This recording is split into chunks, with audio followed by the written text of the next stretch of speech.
Sir नमस्कार। नमस्कार जी। Sir क्या नाम है आपका? मेरा नाम नथु दास है। कहाँ से आए हैं? सर जोधपुर राजस्थान से हूँ। सर संत रामपाल जी महाराज से नाम दीक्षा लेने से पहले आप क्या भक्ति साधना करते थे? संत रामपाल जी महाराज जी से नाम उपदेश लेने से पहले अन्य देवी देवताओं की, जैसे हनुमान जी की है, शिव जी की है, कृष्ण जी की है, विष्णु जी की है और बाबा रामदेव जी की है, जो हमारे परिवार में जो जो परंपराओं से चलते आ रहे थे, उन्हीं अन्य देव देवताओं की भक्ति करते थे। और मंदिरों में जाना है, पितरों की पूजा करना है, जो भी जो समाज के अंदर प्रचलन था वो भक्ति करते थे। सर जो भक्ति साधना आप करते थे, उन भक्ति साधना को करने से आपको क्या लाभ मिला है? जी देखो, ये भक्ति साधना के करने से हमें कोई लाभ नहीं मिला, क्योंकि वो साधना ही गलत थी, तो उसे लाभ मिलना ही नहीं था। भाई अगर उल्टा चलेंगे तो उसे लाभ मिलना ही नहीं है। तो वो परमात्मा बताते हैं, जैसे संत रामपाल जी महाराज जी बताते हैं अपने सत्संग प्रवचनों में, कि वो साधना ही गलत है। अन्य देवी देव जैसे परमात्मा ने बताते हैं सत्संगों में कि तीन देव की जो करते भक्ति उनकी कबू ना होती मुक्ति। तो इन तीन देवताओं के अलावा भी हम तो अन्य देवी देवताओं की 36 करोड़ देवी देवताओं की भक्ति करते, तो उसे लाभ मिलना ही नहीं, उल्टा नुकसान ही होना, लाभ कैसे मिलेगा। सर संत रामपाल जी महाराज की शरण में आप कैसे आए? जी हमारे गांव से एक मांगी दास नाम से भगत हैं, उन्होंने पहले नाम उपदेश ले रखा था और हमारे परिवार से भी है, रिलेटिव में हमारे भाई भी लगते हैं। तो वो हमें बार बार जब गुरुजियों के बारे में आते तो बताते थे कि हम परम संत से नाम ले रखा, लेकिन ऐसे नहीं बताते थे कि संत रामपाल जी महाराज जी मतलब शास्त्र अनुसार साधना बताते। वो जब भी आते थे हमारे घर ही रुकते, क्योंकि हम पहले से नशे पत्ते के आदि नहीं थे, तो वो हमारे घर पे रुकते और भंडारा करते जब भी रुकते। तो यही बताते थे कि संत गुरुजियों का नाम लेके बताते थे कि रामपाल जी महाराज जी हमारे गुरु हैं और ये अच्छी साधना बताते, लेकिन ये नहीं बताते थे कि शास्त्र अनुसार साधना। धीरे धीरे वो आते थे, मालिक की दया थी, हमारे भी कोई पाप कर्म थे पहले, तुम नहीं आ पाए परमात्मा की शरण में। धीरे धीरे वो आते रहते, हम उनकी बातें सुनते रहते, फिर हमें भी लगा कि भाई देखो, देख के तो आए कैसे संत है भाई, ये बार बार कह रहे थे, एक बार जाने में हमको क्या लगता। तो फिर हम वो बार बार कहते रहे, और हमारा एक मालिक की दया से, क्योंकि परमात्मा की दया बगैर कहीं जाना संभव नहीं हो सकता, और परम संत के शरण में जाना तो बिल्कुल ही संभव नहीं है। तो हम कोशिश करते रहे, लेकिन बार बार समय निकलता रहा। फिर मालिक की दया हुई, उन्होंने बोला कि जी आज गुरुजियों की सत्संग है, 2009 की बात है। तो परमात्मा उन्होंने बोला जी आज परमात्मा की सत्संग है, कल आप चल रहे हो क्या। और इधर से हम इंश्योरेंस की एक एजेंसी ले रखी थी, उसमें काम कर रहा था दास। तो सोचा भाई वहाँ से भी कोई फ़ोन आ रखा चंडीगढ़ से, तो सोचा वो काम कर लेंगे और सत्संग भी सुन लेंगे परमात्मा के, चलो देखते हैं और देख के ताते हैं कैसे। तो फिर निकले थे हम इशार, यहाँ जोधपुर से इशार बस में बैठ के, फिर बरवाला उतर के हम, ये दौलतपुर आश्रम था छोटा वाला पहले बरवाला में, वहाँ पे हम पैदल पैदल गए, वहाँ उतर के संत रामपाल जी महाराज जी के आश्रम में जाते ही हमें ऐसा अनुभव हुआ, मतलब कि पहले कई मंदिरों में गए होंगे, कई जगह गए होंगे, ऐसे कोई मंदिर नहीं छोड़ा। हम वैष्णो देवी के भी जाके आया था दास पहले, सब जगह ऐसी कोई देवी देवता का मंदिर नहीं छोड़ा जहाँ पे हम नहीं जाके आए थे। लेकिन कब मतलब वहाँ जाते हैं ना, ऐसा गलत ही अनुभव होता था या अन्य का विचारधारा रहती थी। और संत रामपाल जी महाराज जी के आश्रम में हम घुसे भी नहीं थे, बाहर से भी ऐसा अनुभव हुआ कि वाकई में पूर्ण परमात्मा है, वो इधर ही विराजमान है, ऐसा अनुभव हुआ। सर संत रामपाल जी महाराज से नाम दीक्षा लेने के बाद आपको क्या लाभ मिले? देखो जी, संत रामपाल जी महाराज जी से नाम उपदेश लेने के बाद इतने लाभ मिले। पहला लाभ तो ये कि हमारा मनुष्य जीवन है वो सफल हो गया। परमात्मा बताते हैं भक्ति के बगैर, चाहे राजा है, जैसे परमात्मा बताते हैं कि भक्ति के बगैर राजा है वो भक्ति नहीं करेगा, अगला जन्म उसको गद्दे का होगा।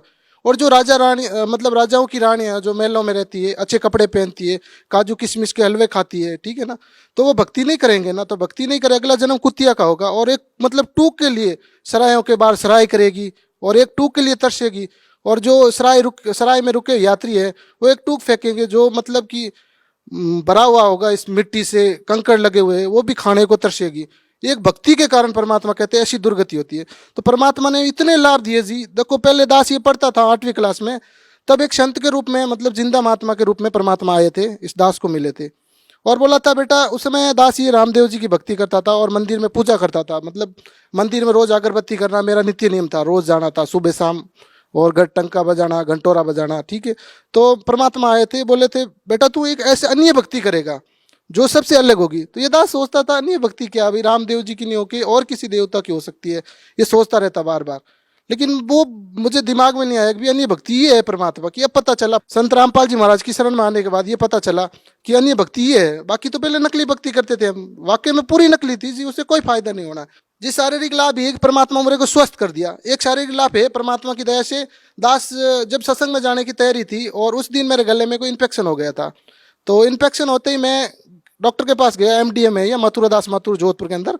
तो डॉक्टर को दिखाया, डॉक्टर पर्ची बना के दिखाई, तो डॉक्टर बोले कि भाई आप गले में इतना बड़ा इंस्पेक्शन है, आपको ऑपरेशन कराना पड़ेगा। मैंने कहा जी हम पूर्ण परमात्मा तदगुरु संत रामपाल जी महाराज की शरण में, और हम ही ऑपरेशन कराएंगे, हम ही दवाई लेंगे, तो फिर और क्या करेंगे? जो भक्ति नहीं कर रहे हैं, गलत साधना कर रहे हैं, वो क्या करेंगे? डॉक्टर हंसने लगे, बोला ऐसी बात है? मैं बिल्कुल जी, आप ठीक है, कोई ट्रीटमेंट हो दे दो गोली वोली, ऑपरेशन की आप बात मत करो। तो डॉक्टर बोला कोई बात नहीं है, टिप ले लो ये गोली। तो दास से उस दिन खाना भी नहीं खाया जा रहा था, तो ब्रेड खा के दास फिर आश्रम गया। आश्रम जाते ही मालिक की दया से परमात्मा सदगुरु रामपाल जी महाराज की दर्शन की लाइन में लग गया। दर्शन की लाइन में जब खड़ा था दास, तो परमात्मा में हाथ जोड़ के से विनती कर रहा था, बोल रहा था गुरुजी हमें गले में इन्फेक्शन है, डॉक्टर ने बोला है कि ऑपरेशन होगा। तो परमात्मा बोले बेटा, अगर भक्ति करने वाले को ऑपरेशन होगा तो फिर दूसरों को क्या होगा? सदगुरु रामपाल जी महाराज जी ने आशीर्वाद दिया।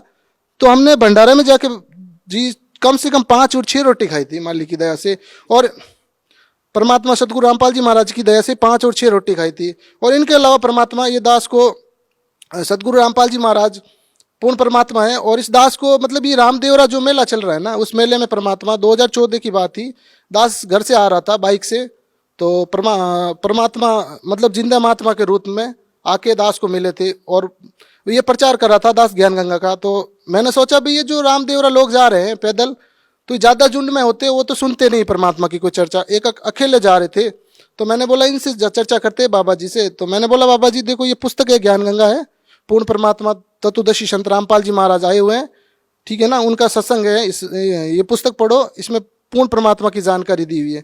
तो उन्होंने पुस्तक देखा, पुस्तक देख के ऊपर गुरुजियों का फोटो था, फोटो देखा, ऐसे दंडवत किया, सिर पे लगाया, फिर बोला ये है क्या जी? मैं हाँ जी हमारे सदगुरु रामपाल जी महाराज जी है, हमारे पूज्य गुरुदेव जी है।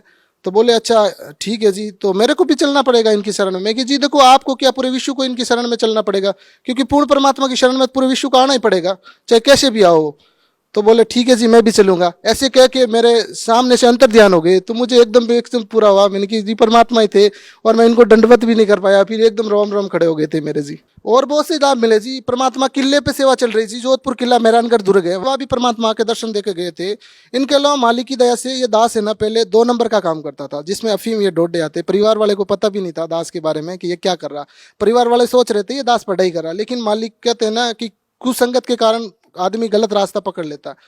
तो ये अगर मैं परमात्मा की शरण में नहीं आता तो ये दास आज बाहर नहीं होता, कहीं अंदर ही होता, जेल के अंदर होता, या कोई मतलब सड़ता था ऐसे, क्योंकि ये जो ये राजनीति के पावर वाले लोग थे उनके साथ रहता था दास, और गलत काम ही कर रहा था। तो परमात्मा की दया से जब गुरुजी से नाम लेने गया था, 2020 फरवरी 2009 की बात है, जब परमात्मा, मेरे दास को पता भी नहीं था कि नाम उपदेश लेना या फिर बाद में आशीर्वाद लेना। तो जैसे ही मैं गया था तो आशीर्वाद की लाइन थी, तो मैं सीधा आशीर्वाद के चला गया था। तो आशीर्वाद दिया, गुरुजी ने बताया, बोले बेटा नाम ले लिया? मैं नहीं गुरुजी नाम तो नहीं लिया। तो चल बाहर जाके नाम लेके आ। फिर बाहर गया, फॉर्म भरवाया, नियम देखे, बोले नियम, भक्तों ने बोला भाई ये नियम है, आपको ये नियम पालन करोगे? मैंने कहा जी जरूर करेंगे, क्यों नहीं करें। एक बार तो लगा कि हम गलत काम कर रहे हैं, फिर ये जैसा, तो फिर लगा नहीं यार कोई बात नहीं, नाम तो ले लेते मालिक की दया से। तो फिर नाम लिया, फिर गुरुजी से आशीर्वाद लेने गया। सदगुरु रामपाल जी महाराज जी ने चरण सेवा दी, और 5 मिनट तक इस दास को गले लगाए रहे, और बोले बेटा क्या काम करते हो, भक्ति करने आए हो? मैंने कहा जी हाँ भक्ति करने के लिए आए हैं परमात्मा सदगुरु रामपाल जी महाराज जी, ये दास कुत्ता है ये आपकी भक्ति करने के लिए आया है। तो बोले बेटा पहले क्या काम करते थे? मैंने बोला गुरुजी काम तो 2 नंबर के ये गलत है, परिवार को पता नहीं है। गुरुजी ने बोला बेटा देखो जहर है, जहर आपको पता चल जाता है इस डिब्बे में जहर है तो अपने बच्चे को खिलाओगे? मैंने कहा नहीं गुरुजी ऐसे नहीं हो सकता, नहीं खिला सकता हूँ। तो बोले बेटा ये भाई बहन है, जो ये जहर खिला रहे हो ये भाई बहन है। तो मैंने बोला गुरुजी आज के बाद ऐसा काम नहीं करूंगा। दास उसके बाद ये काम ही नहीं किया, मालिक की दया से ये जो अफीम का जो डोडे का था, डोडा पोस्ट का, ये काम नहीं किया। उसके बाद मालिक की दया से, परमात्मा सदगुरु रामपाल जी महाराज की दया से ये सोच रहा था दास की भाई मालिक जो करेंगे वो मिलेगा, वो भी चलेगा। तो परमात्मा की सदगुरु रामपाल जी महाराज की दया हुई, मैंने गुरुजी से प्रार्थना लगाई, ये दास हम 2, एक मेरा भाई है मामा का लड़का सुनील नाम है उसका, वो भी अभी नाम ले लिया मालिक की दया से। काफ़ी टाइम संघर्ष रहा, उसके साथ चर्चा चलती रही, लेकिन परमात्मा की दया हो गई, अभी नाम लिया, वो 4-5 दिन हुए। तो और एक मेरा और मिलने वाले, हम तीनों ने मिलके, वो भी अच्छे प्रेमी हैं मिलने वाले, हम तीनों ने मिलके मालिक की दया सदगुरु कबीर परमेश्वर के नाम से एक जो प्लॉट काटे थे परमात्मा ने, उसमें भी बहुत लाभ दिया जी, हमें बहुत लाभ दिया, जो सुख चाहिए था परमात्मा ने सारे दे दिए। जब आप सतलोक आश्रम बरवाला में संत रामपाल जी महाराज से नाम दीक्षा लेने के लिए गए तो आपका कैसा महसूस हुआ? जो भगत आपको वहाँ पे मिले उनका बर्ताव कैसा था? क्या जातिगत भेदभाव ही था या उनका आपके साथ कैसा बर्ताव रहा? जी देखो सदगुरु रामपाल जी महाराज के आश्रम में जब हम गए ना, मुझे ऐसा लगा कि वाकई में यही है अपना ओरिजिनल समाज। क्योंकि वहाँ ना कोई जाति भेदभाव, ना बड़े की, ना ऊंच नीच की, कोई प्रकार की कोई भेदभाव नहीं है। क्योंकि वो तो पूर्ण परमात्मा है, परमात्मा के दरबार में भेदभाव होना तो संभव ही नहीं है। चाहे वह राजा हो, चाहे रंक हो, सभी के लिए एक ही मेट बिछाने की व्यवस्था है। भंडारे में एक ही, सभी एक ही तरह की व्यवस्था मिलेगी, क्योंकि परमात्मा के दरबार में तो कोई भेदभाव होना ही नहीं है। ये तो जीव ने बना रखे, ये काल लोक में बना रखे, ये ऊंचे, ये नीचे, ये ऐसी जाति से। या परमात्मा के दरबार में ऊंच नीच जात कोई होना ही नहीं है, संभव ही नहीं है जी। सर, आपके गुरुदेव संत रामपाल जी महाराज पर बहुत सारे आरोप लगे हैं, क्या कहना चाहेंगे? जी, संत रामपाल जी महाराज पे जो भी आरोप लगे सारे झूठे और बेबुनियाद है। ये आर्य समाज के जो लोग हैं ना, इन्होंने जब परमात्मा ने स्वामी दयानंद सरस्वती की जब पोल खोल दी, इनकी धोती सी धो रख दी, तब इन्होंने ये सहा नहीं गया। परमात्मा कहते हैं इनके पास ज्ञान से ज्ञान का जवाब देने के लिए था नहीं, तो इन्होंने ये क्रोता कांड करवा दिया 2006 में। और जब क्रोता कांड में मालिक ने 21 महीने जेल धाम रह के आए, उसके बाद परमात्मा वही ज्ञान बता रहे थे, वही तो फिर भी उन्हें से रहा नहीं गया। तो अन्य संतों ने जो भी, जिनकी सभी भी जो धार्मिक संत है दूसरे, उन सब की भी परमात्मा ने धोती सी धो रखी, क्योंकि इन लोगों के पास ज्ञान है ही नहीं, जनता को भ्रमित कर रहे हैं। इनके पास कुछ ज्ञान नहीं, खक भी ज्ञान नहीं, क्योंकि ये ज्ञान है नहीं, निराधार है, कोई शास्त्र प्रमाण नहीं है। वैसे ही मन गढ़त बात बना देते हैं, दो कथा सीख लेते हैं और जनता को भ्रमित करने लग जाते हैं। सर, भगत समाज को क्या संदेश देना चाहते हैं? जी, भक्त समाज को ये संदेश देना चाहते हैं, सतगुरु रामपाल जी महाराज पूर्ण परमात्मा के अवतार यहाँ धरती पर आ चुके हैं।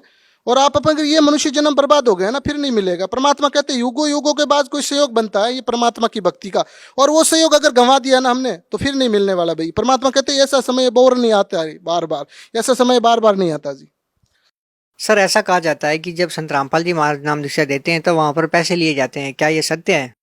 जी, ये बिल्कुल बेबुनियादी है, बिल्कुल गलत है। परमात्मा की वहाँ नामदान के पैसे की तो दूर की बात है, माली की जब भंडारे की व्यवस्था है, या जब साबुन नहाने की व्यवस्था है, बाथरूम की व्यवस्था, वहाँ भी किसी प्रकार का कोई शुल्क नहीं लिया जाता। ये तो बेबुनियादी है। जो मीडिया है ना, ये सारी झूठ बोलती है, पूरी बकवास करती है। इनके पास कोई आधार नहीं है। अगर आधार होता तो बताओ, कोई भी परमात्मा एक साल से ये एक भी साबुत नहीं जुटा पाए। परमात्मा पे जो भी झूठे आरोप लगे ना, ये मीडिया वाले बकवास तो कर दी, लेकिन एक भी अब आरोप को सिद्ध नहीं कर पाए। 1 साल हो गए परमात्मा के जो भी आरोप लगे थे।